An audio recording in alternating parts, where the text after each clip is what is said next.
रामायण के अनुसार बाली को उसके धर्मपिता इंद्र से एक स्वर्णहार प्राप्त हुआ था।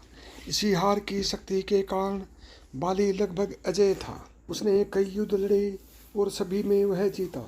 इस स्वर्णहार को ब्रह्मा ने मंत्र युक्त करके यह वरदान दिया था कि इसको पहनकर बाली जब भी रणभूमि में अपने शत्रु का सामना करेगा तो उसके शत्रु की आदि शक्ति क्षीण हो जाएगी और यह आदि शक्ति बाली को प्राप्त हो जाएगी। यही बाली की शक्ति का राज था। बाली को इस बात का घमंड था कि उसे विश्व में कोई हरा नहीं सकता या कोई भी उसका सामना नहीं कर सकता। एक दिन की बात है, राम भक्त हनुमान वन में तपस्या कर रहे थे। उस दौरान अपनी ताकत के नशे में चूर बाली लोगों को धमकाता हुआ वन में पहुंचा और चिल्लाने लगा कि कौन है जो मुझे हरा सकता है? किसी ने माँ का दूध पिया है तो मुझसे मुकाबला करे। हनुमान जी उसी वन में राम नाम जप से तपस्या कर रहे थे। बाली के चिल्लाने से उनकी तपस्या में विघ्न हो रहा था। उन्होंने बाली से कहा, वानर राज, आप अति बलशाली हैं, आपको कोई नहीं हरा सकता, लेकिन आप इस तरह चिल्ला क्यों रहे हैं? यह सुनकर बाली भड़क गया। उसने हनुमान जी को चुनौती दी थी और यहाँ तक कहा कि रे वानर, तू जिसकी भक्ति करता है मैं उसे भी हरा सकता हूँ। राम का मजाक उड़ता देख हनुमान को क्रोध आ गया और उन्होंने बाली की चुनौती स्वीकार कर ली। तय हुआ कि अगले दिन सूर्योदय होते ही दोनों के बीच दंगल होगा। इससे बाली के शरीर में उसे अपार शक्ति का एहसास होने लगा।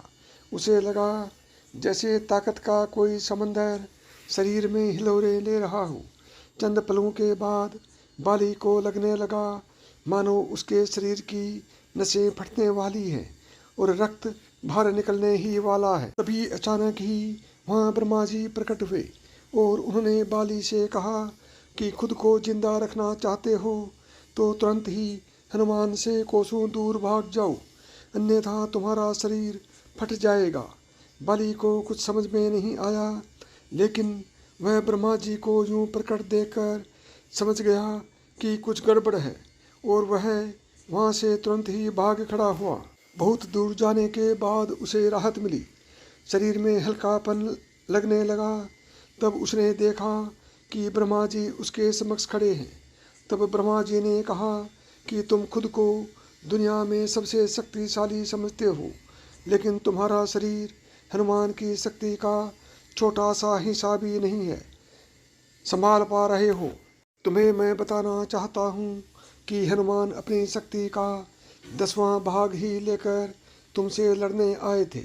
सोचो, यदि संपूर्ण भाग लेकर आते तो क्या होता?